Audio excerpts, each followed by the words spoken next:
motivos que no puedo divulgar, permaneceré en el anonimato. Los datos importantes que usted, el oyente, debe conocer de mí son los siguientes. Tengo un gran interés en la historia de Mesoamérica. Aunque no he estudiado formalmente en un entorno universitario de investigación, he realizado una serie de trabajos esporádicos, algunos de los cuales no me enorgullecen, para financiar mis viajes e investigaciones en la región. Mi interés inicial por las culturas e historias de esta región era más bien superficial, hasta que empecé a ver patrones espeluznantes, tramas históricas y hechos inquietantes que conducen a un aspecto que yo llamaría místico de este lugar. La mayoría conoce la desmedida violencia de la que eran capaces los mayas y los aztecas, así como sus conocimientos bastante avanzados de astronomía y otras ciencias, para la gente de esta época. Sin embargo, hay una corriente verídica más siniestra que corre por debajo de lo que la gran mayoría conoce de estas civilizaciones. A través de una serie de fuentes primarias y datos arqueológicos, así como de mi propia experiencia al tratar de descubrir la verdad, presento al oyente, de manera cronológica, la evidencia de fuerzas más oscuras del mundo, cuyos engranajes han estado girando desde antes de que el hombre fuera capaz de registrarlos. Desgraciadamente, hay pocos o ningún relato directo de los mayas o los aztecas, debido a que los relatos fueron destruidos en las conquistas españolas o no estaban disponibles para el público. Por lo tanto, comenzaré con los escritos de los españoles. La primera fuente es un diario de un explorador llamado Fernando Máurez, encargado de dirigir una pequeña expedición al sur de México en busca de riquezas. La mayoría de los bárbaros que hemos encontrado han compartido muchos manierismos y tradiciones culturales comunes. Deduzco que por la influencia de los aztecas y los mayas antes que ellos. Sin embargo, a medida que viajábamos más al sur, empezaron a surgir comportamientos extraños en algunas de las tribus. El primer encuentro extraño en mi expedición al sur vino de una pequeña tribu de no más de 100 personas. Advirtieron de la existencia de tribus salvajes que venían por la noche a atacar, y que eran decididamente menos que humanas.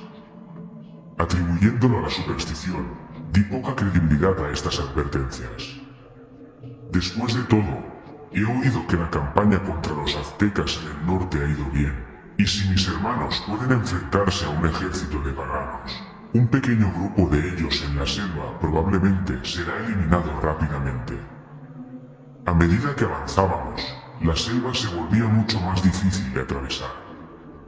En un momento dado, tuvimos que dejar los caballos porque no podían seguir avanzando por la espesa maleza, y nuestros hombres empezaban a tener hambre. Nuestro primer encuentro con los semiorcos fue unas 2 semanas después de este punto. Habíamos montado el campamento, y la mayoría se había ido a dormir por la noche. Me quedé despierto para terminar unas cartas que estaba preparando cuando se produjo el ataque. Habían degollado a muchos de mis hombres, pero huyeron rápidamente cuando el resto se despertó.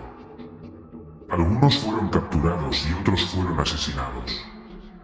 Hablaban una lengua más primitiva que los otros nativos encontrados, pero aún así pudimos traducir la mayor parte de lo que decían los capturados. Hablaban de sacrificios que debían realizar para que los gigantes no vinieran a devorarlos. Curiosamente, los dioses que describían eran muy diferentes a los de los pueblos más al norte. Sus dioses se asemejaban a lo que en Occidente describiríamos como demonios, grotescos, violentos y traicioneros. También hay que destacar que esta gente tenía rasgos extraños, distintos a los de cualquier pagano o humano que haya encontrado en mis viajes.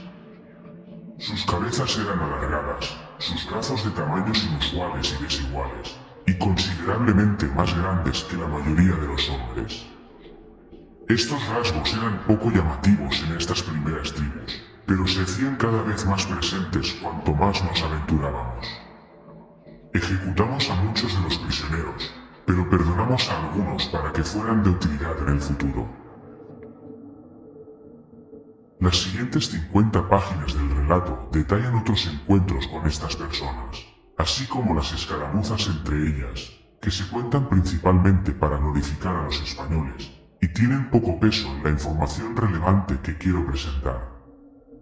En lugar de ello, pasaré a este pasaje que se encuentra aproximadamente 2 meses después, y que detalla el momento en el que Fernando dio la vuelta. En este punto, había perdido aproximadamente la mitad de sus hombres a causa de diversas enfermedades, accidentes y ataques. Y las tribus que había encontrado más recientemente no tenían un lenguaje discernible y eran horribles más allá de las palabras. El momento que nos obligó a retornar ocurrió al mediodía del día siguiente. Nos habíamos detenido en un pequeño río y empezamos a construir balsas para cruzarlo. En ese momento, los hombres y yo estábamos muy fatigados y yo ya estaba pensando en la idea de volver.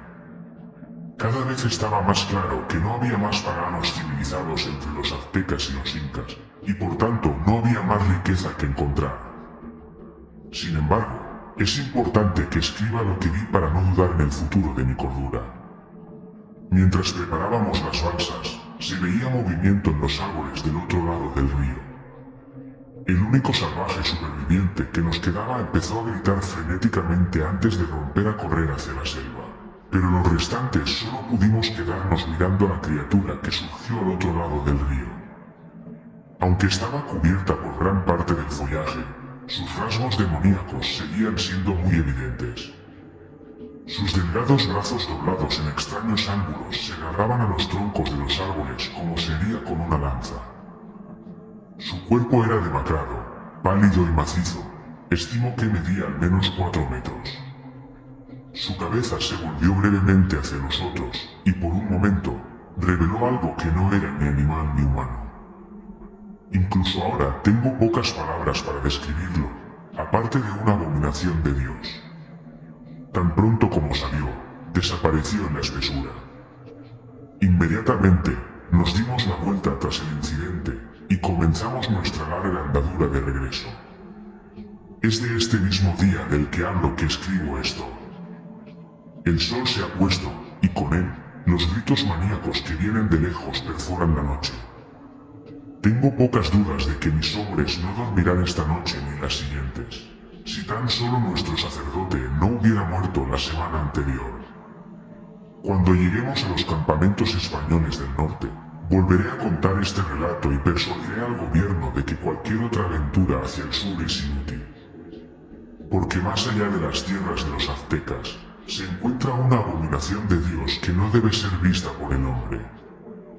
La Biblia habla de criaturas horribles desterradas del reino de Dios por sus pecados contra él, y es de gran certeza que fueron desterradas aquí. Me temo que ni siquiera nuestros padres podrán traer la gracia de Dios a estas tierras. Parece que los relatos de Maurez tenían al menos un poco de credibilidad para el gobierno de esta época, ya que apenas hay relatos de personas de tribus deformes. Sin embargo, hay algunos relatos de sucesos extraños detallados en documentos oficiales, como la desaparición de ganado y de indígenas, el más condenatorio de los cuales proviene de una carta a un funcionario local del dueño de una plantación, sobre un extraño suceso ocurrido el 28 de diciembre de 1653. Y del asunto de mis trabajadores perdidos, te contaré lo que le dije a Juan.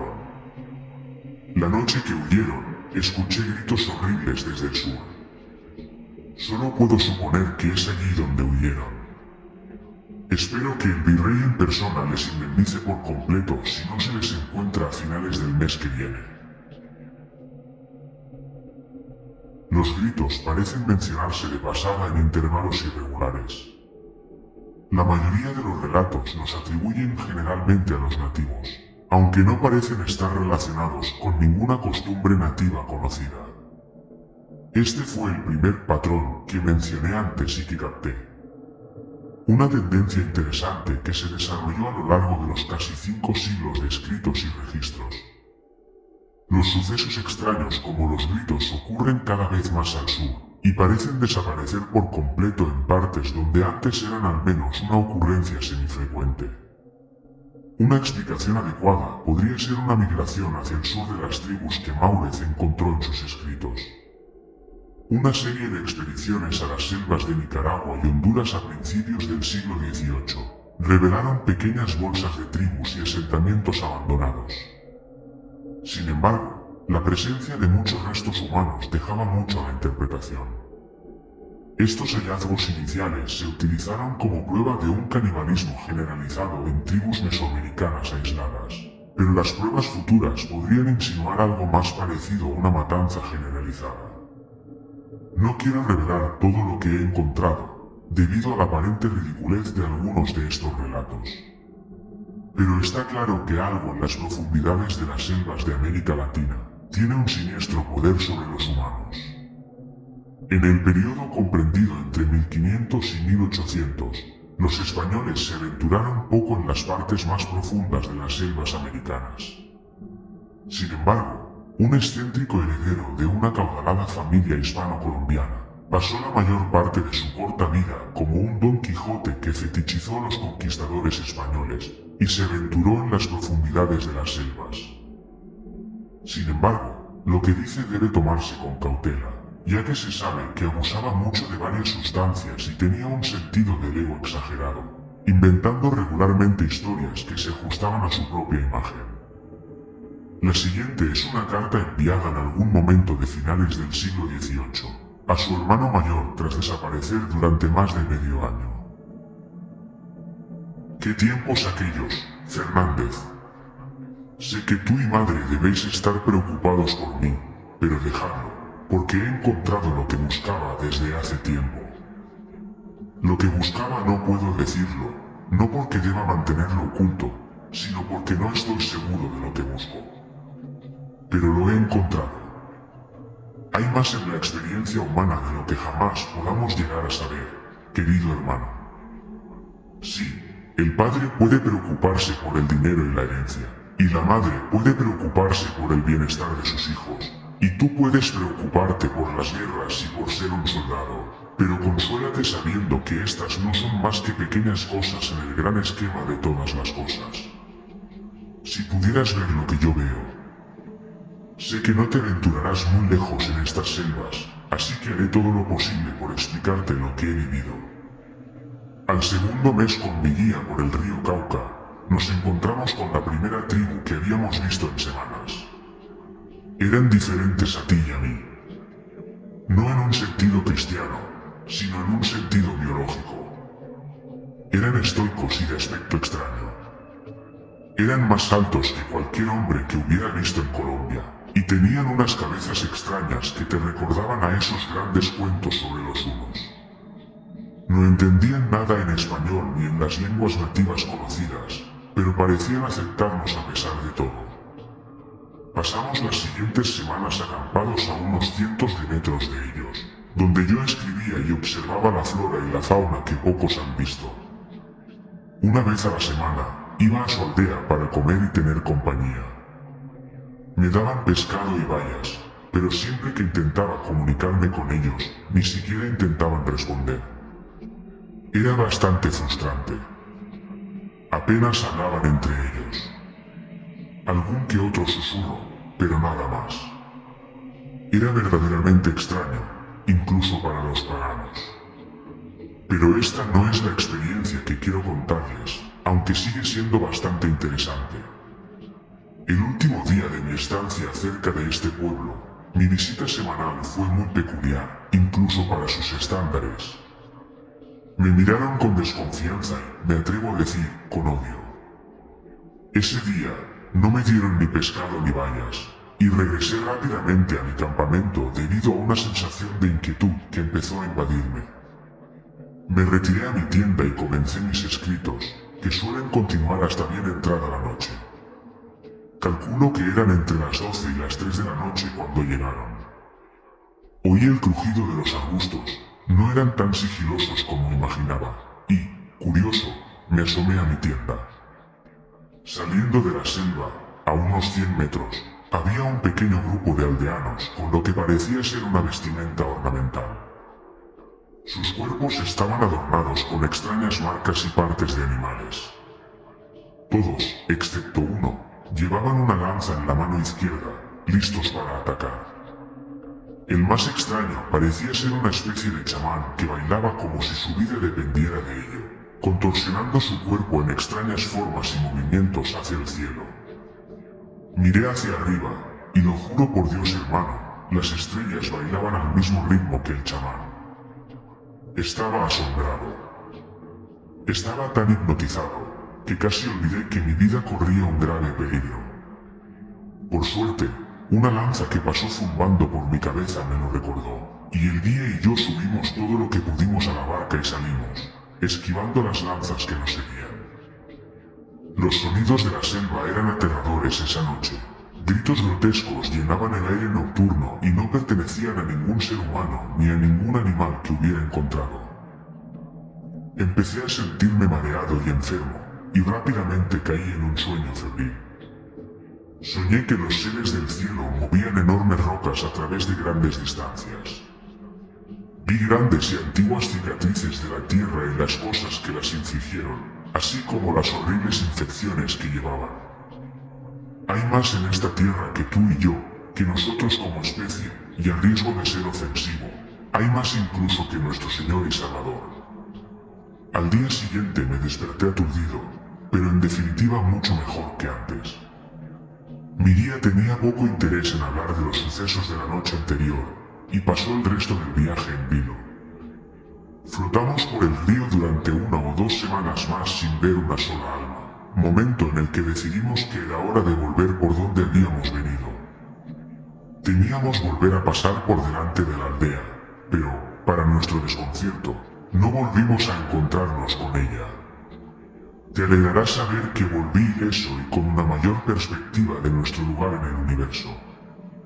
Hay muchas más cosas que experimenté en mi viaje que espero contarles en persona muy pronto. Los relatos anteriores ofrecen miradas a la parte infernal de nuestro mundo que pocos conocen. Estos primeros viajeros carecían de los medios, así como del deseo, de profundizar en los secretos de las selvas de América Central y del Sur. Sin embargo, hombres posteriores franceses, ingleses, estadounidenses y latinoamericanos que, como yo, encontraban sospechosos estos extraños relatos, arriesgarían sus vidas para llegar al fondo del asunto. Publicaré más pruebas más adelante, pero por ahora tengo asuntos de los que ocuparme.